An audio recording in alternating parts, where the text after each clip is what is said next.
Hello students, welcome to my channel. Today we will study the second part of the forms of market. In the first part we have studied about the perfect competition market. In this part we will study about imperfect market. Imperfect market का जो सबसे पहला है वो है monopoly market. अब monopoly market का meaning mono यानी सिंगल, ओनली वन, एक ही प्रोड्यूसर है जो ऐसा पर्टिकुलर प्रोडक्ट का प्रोडक्शन कर रहा है, कोई और प्रोड्यूसर नहीं है, तो उसे हम क्या कहते हैं, मोनोपोली. और कोई उसका सब्स्टिट्यूट भी नहीं है, मतलब वैसा का वैसा कोई दूसरा, जैसे अपन बोलते हैं ना कोलगेट या पेस्ट का ब्रांड है तो कोलगेट भी है, क्लोजअप भी है, राइट. तो वो तो प्रोड्यूसर ऐसे हैं जो सब्स्टिट्यूट प्रोडक्ट बना रहे हैं, बट यहाँ पे ऐसा प्रोडक्ट तैयार हो रहा है जिसका कोई सब्स्टिट्यूट भी नहीं है. जैसे अगर हम इंडिया में बिजनेस ले लें मोनोपोली का, तो रेलवे बिजनेसेस जो है वो क्या है, मोनोपोली बिजनेस. रेलवे ट्रैक्स जो है वो गवर्नमेंट ने ही लीड कर रखी है, प्राइवेट सेक्टर्स रेलवे बिजनेस में इन्वॉल्व नहीं है. Definition according to professor Lerner, monopolist is a producer who faces a sloping demand curve of a commodity, that is his sale curve is inelastic. उसका cell curve, जो माल उसने बना दिया है उसे ही बेचेगा, उससे ज्यादा नहीं बनाएगा. अब वो प्राइजेस को क्या करता रहेगा, चेंज करता रहेगा अकॉर्डिंग टू द कस्टमर. और कस्टमर भी जानता है अगर उसे ये प्रोडक्ट चाहिए तो सिर्फ इसी प्रोड्यूसर के पास मिलेगा, किसी और के पास नहीं मिलेगा. इसीलिए डिमांड कर्व कैसा होता है, sloping downwards. Now will study the features of monopoly market. First feature is in monopoly market there is only one producer, एक ही प्रोड्यूसर होता है. Second is there elasticity of demand is very less, मतलब sloping downward, price बढ़ता रहेगा और demand उसकी क्या होगी, डिक्रीज होती जाएगी धीरे धीरे. लोग को जिन लोगों को उसकी जरूरत है तो वो उसे खरीदता है. The goods produce has no substitute. Monopoly firm is an industry itself. Monopoly business में इंडस्ट्रीज और फर्म में कोई डिफरेंस नहीं होता है, दोनों एक ही होता है, क्योंकि एक ही प्रोड्यूसर है, वही माल बनाएगा और वही उसे बेचेगा. So there is no difference between industries and firm. The demand curve is sloping downward as the producer can sell the quantity at a higher price. उसे चाहिए तो अपने प्राइजेस को बढ़ाता जाएगा और बेचता जाएगा. सप्लाई तो उतनी की उतनी है, अब उसके ऊपर उसे प्राइजेस को चेंज कर सकता है, हाई प्राइस पे भी बेच सकता है, रिड्यूस प्राइस पे भी. तो डिमांड कर्व हमेशा क्या होगा, sloping downwards. The aim of monopoly market is maximum profit. सारे प्रोड्यूसर का एम क्या होता है, maximum profit under this market. The last feature is there are restriction for entry in the firm. Entry exist का restrictions होता है. हम चाहें कि हम मोनोपोली बिजनेस लगा लें तो वहां पर हमको बहुत सारी फॉर्मेलिटीज को फॉलो करना पड़ता है, हमें गवर्नमेंट की प्रॉपर परमिशन लेनी पड़ेगी, तभी जाकर हम कोई ऐसा बिजनेस खोल पाएंगे. इसलिए कहा है there is lot of restriction in opening and closing the business. Sources of monopoly, the control. जब मुझे मोनोपोली मार्केट में बिजनेस करना है तो मुझे क्या क्या चीजें चाहिए. So the control of producer over important raw material is essential for the production. क्योंकि मोनोपोली मार्केट वो अकेला प्रोड्यूसर है, तो जो भी रॉ मटेरियल उसे चाहिए वो उसी को ही मिले, किसी और प्रोड्यूसर को ना मिले, उसको ध्यान रखना पड़ेगा. The patent rights is given by the government. और इसका रॉ मटेरियल का या जो प्रोडक्ट बेच रहा है उसके लिए लाइसेंस कौन देगा, गवर्नमेंट देगा. ये पेटेंट राइट्स भी देगा कि इस तरह का बिजनेस सिर्फ ये प्रोड्यूसर ही कर सकता, कोई और इसका बिजनेस नहीं कर सकता. Due to increasing economies of scale, firm produces at low cost when compared to the other. ये मोनोपोली में जो प्रोडक्शन होता है वो लो कॉस्ट पे होता है दूसरे प्रोड्यूसर से कंपेयर करें तो. क्यों, क्योंकि ये एक अकेला प्रोड्यूसर है जिसे इस तरह की रॉ मटेरियल की जरूरत है, तो there is no change, more change in the cost of production, तो कॉस्ट ऑफ प्रोडक्शन कैसा होता है, लो होता है।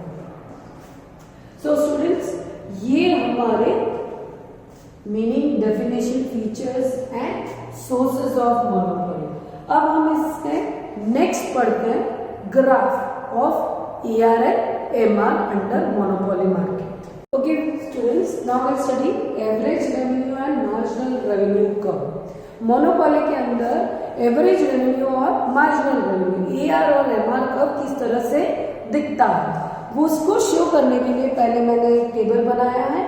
टेबल में अगर आप फर्स्ट कॉलम देखोगे, फर्स्ट कॉलम मैंने प्राइस का लिया है।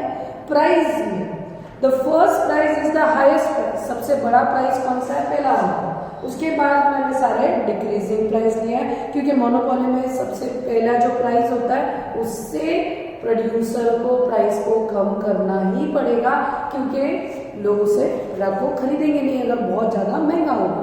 तो उसी तरह से क्वांटिटी देखोगे, जब प्राइस 9 रुपीज है तो क्वांटिटी कोई नहीं खरीद रहा है, 0 है। फिर प्राइस डिक्रीज हुआ तो 1 हुआ, क्वांटिटी 2 हुआ, 3 हुआ। इस तरह से क्वांटिटी इंक्रीज हो रही है जब प्राइस डिक्रीज हो रही है। इसीलिए तुम्हारे फ्यूचर में वो पॉइंट आया था, demand curve under monopoly market is sloping downward. तो आपको पता चला क्वांटिटी देखो इंक्रीज हो रही है जब प्राइस क्या हो रही है, डिक्रीज हो रही है। सो एक फीचर क्लियर हुआ।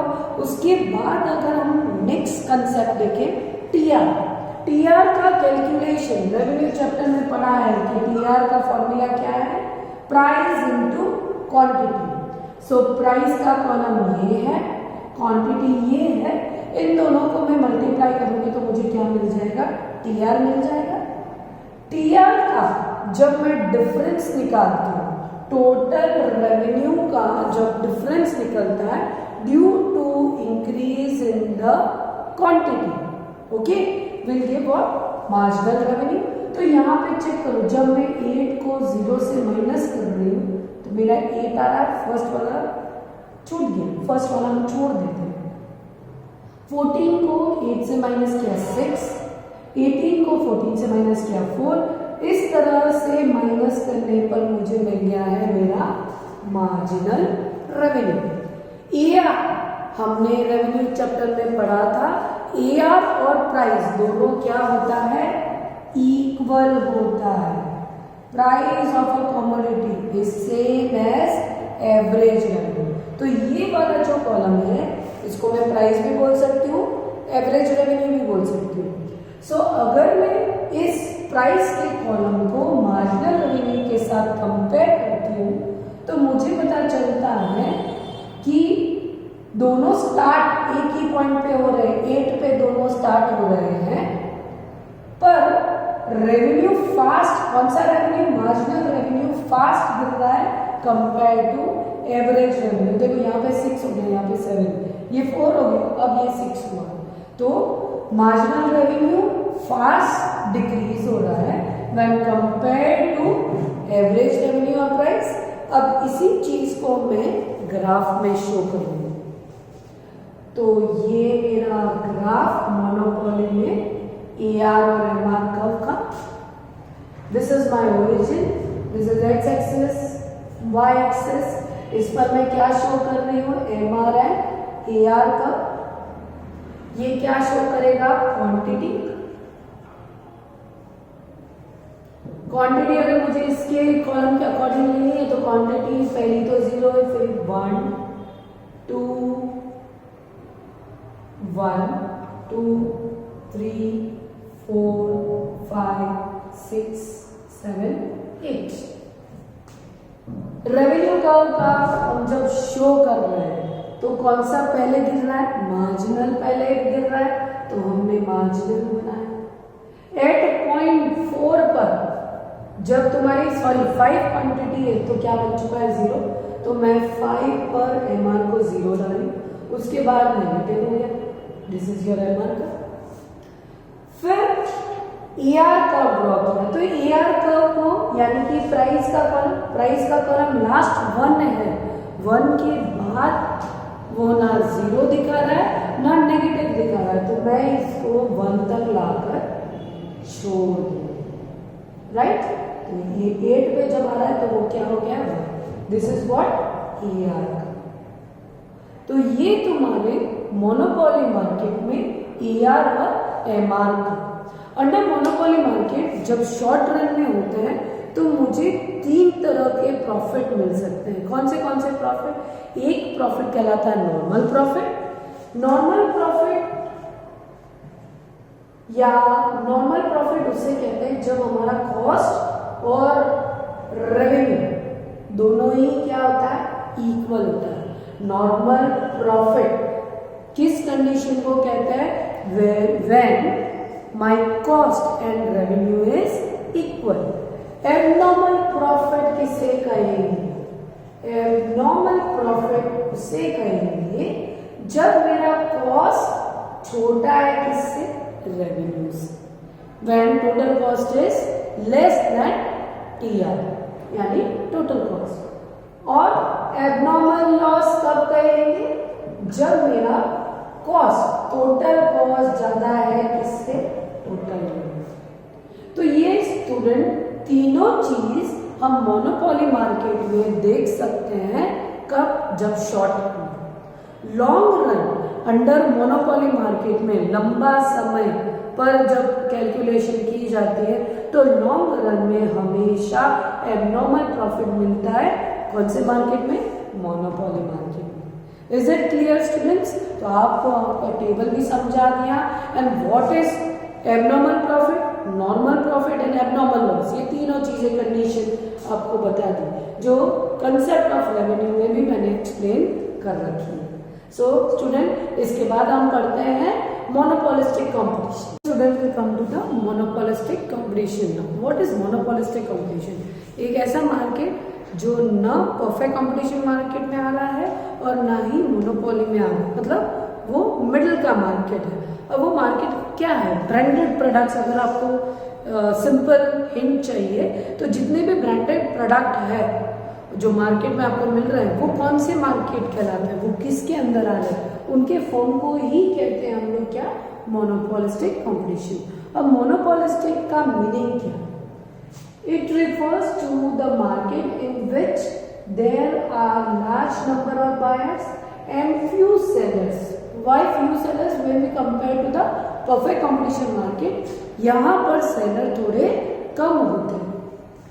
Selling differentiated products, each firm has partial control over the price. तो ये दो फीचर इसमें आ रहे हैं कि इनके जितने भी प्रोड्यूसर हैं वो प्रोड्यूसर के जो प्रोडक्ट्स होते हैं वो किसी न किसी तरह से अलग होंगे, डिफरेंट होंगे, राइट। दूसरा पॉइंट इसमें क्या आ रहा है कि पार्शियली कंट्रोल ओवर प्राइस, पूरे प्राइस को चेंज नहीं कर सकते हैं, थोड़ा बहुत प्राइस को ये चेंज कर सकते हैं। डेफिनेशन पढ़ेंगे। According to Leftwich, monopolistic competition is a market situation in which there are many sellers of a particular product, but the product of each seller is in some way differentiated in the minds of consumer from the product of every other seller. तो ये definition आपको clear बता रही है कि यहाँ पे बहुत सारे सेलर्स हैं, बट सारे सेलर भले एक ही तरह का प्रोडक्ट बेच रहे हैं पर वो किसी ना किसी तरह से कंज्यूमर के माइंड में उनका प्रोडक्ट का अलग पहचान है। जैसे कि हम अगर ब्रांडेड प्रोडक्ट्स में हम बात कर लेते हैं पेस्ट की, अगर पेस्ट की बात करें तो पेस्ट कोलगेट डिफरेंट होता है, सेंसोडाइन डिफरेंट होता है, फिर हमारे पेप्सोडेंट डिफरेंट होता है। तो ये सारे है तो पेस्ट ही, राइट, बट हमारे दिमाग में किसी ना किसी पॉइंट की वजह से डिफरेंट है, चाहे वो कलर में हो सकता है, चाहे वो टेस्ट में हो सकता है। उस मार्केट को हमने क्या कहा है? Monopolistic competition. अब आ जाते हैं हम इनके फीचर्स। फीचर्स में लार्ज नंबर ऑफ फर्म्स, यहाँ पे ब्रांडेड प्रोडक्ट बहुत सारी फर्म्स होती है, कोई एक फर्म नहीं चल रही होती है, यहाँ पे बहुत सारे प्रोड्यूसर होते हैं। प्रोडक्ट डिफरेंशिएशन होता है, यहाँ पे आ गया पॉइंट, किसी ना किसी तरह से प्रोडक्ट डिफरेंट होगा। कौन से पॉइंट से प्रोडक्ट डिफरेंट हो सकता है वो भी बता रहा है। High cost on advertisement, product अलग होता है पर सबसे ज्यादा हम लोगों को किस तरह से बताते हैं, यहाँ पर इस पर एडवर्टाइजमेंट पे कॉस्ट बहुत हाई होता है। Difference in the work skill and credit facilities also create product discrimination. Different work skill या फैसिलिटी दी जाती है क्रेडिट की, ताकि ज्यादा से ज्यादा कंज्यूमर वो पर्टिकुलर कंपनी के प्रोडक्ट के लिए अट्रैक्ट हो जाए। दूसरे नहीं दे रहे हैं पर ये ब्रांड वाला प्रोडक्ट मुझे क्रेडिट फैसिलिटी दे रहा है, इस तरह से वो अपने प्रोडक्ट को डिफरेंट बनाते हैं। फिर एक पॉइंट है, डिफरेंट बना रहे हैं किससे? गवर्नमेंट ने एक पैटर्न दे रखा होता है, ट्रेडमार्क दे रखा होता है, जो जैसे हम बोल सकते हैं जैसे हिंदुस्तान लेवर का एक ट्रेडमार्क अलग है, गोदरेज का ट्रेडमार्क अलग है। तो ये जो प्रोडक्ट्स है इन्हें ट्रेडमार्क और पैटर्न्स दिए जाते हैं जिससे वो प्रोडक्ट को डिफरेंशिएट कर सकते हैं। फ्री एंट्री एंड एग्जिस्ट, इस बिजनेस में compare to monopoly market entry free है, एग्जिस्ट अगर बहुत सारा लॉस्ट हो रहा है तो शायद फर्म छोड़ सकती है इस मोनोपोलिस्टिक मार्केट को। Difference in selling cost, there is a difference, जो अलग अलग प्रोडक्ट अलग अलग ब्रांड के प्रोडक्ट है तो इनके प्राइसेस में भी थोड़ा बहुत डिफरेंस होता है। Non price competition, non price बहुत ज्यादा कंपटीशन है इस वाले मार्केट में, इसीलिए बहुत ज्यादा प्राइसेस में डिफरेंस नहीं होता है, थोड़ा बहुत डिफरेंस होता है। और उसके साथ भी वो क्या कर रहे हैं, आपको किसी ना किसी तरह से अट्रैक्ट करने के लिए सैंपल दे देंगे, फ्री गिफ्ट आपको दे देंगे, इस तरह से वो कंपटीशन को फाइट करने की कोशिश करते हैं। So these are the features of monopolistic competition. आ जाता है मोनोपोलिस्टिक कंपटीशन के कर्व पर। तो इसका कर्व अगर हम कंपेयर करें मोनोपोली मार्केट से तो इसका कर्व उससे थोड़ा सा ऊपर की तरफ होता है, जिसे कि अगर मैं पहले बनाती हूँ मोनोपोली मार्केट का कर्व, कौन से AR और MR का कर्व, MR का कर्व पहले डिक्रीज होता है और 0 हो जाता है, नेगेटिव हो जाता है। ये है तुम्हारा ER का कर्व। ये दोनों कर्व मैंने कौन से मार्केट के बनाए हैं? मोनोपोली मार्केट के। अब इसके कंपैरिजन में मैं बनाती हूँ मोनोपोलिस्टिक कंपटीशन के कर्व। मोनोपोलिस्टिक के कर्व कंपेयर टू मोनोपोली थोड़े से ऊपर होते हैं मैंने कहा, तो ये तुम्हारा MR का कर्व, ये तुम्हारा ER का कर्व। ऐसा क्यों?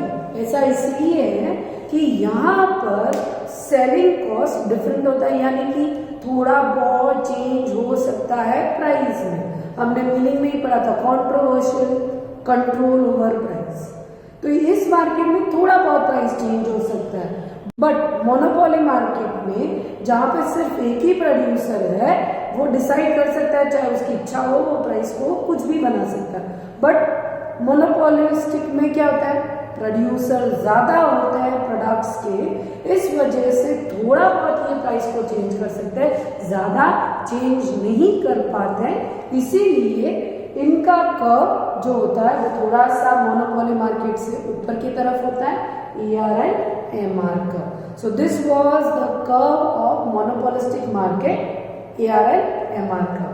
सो स्टूडेंट थैंक यू, हम इस चैप्टर को नेक्स्ट सेशन में कंटिन्यू करें।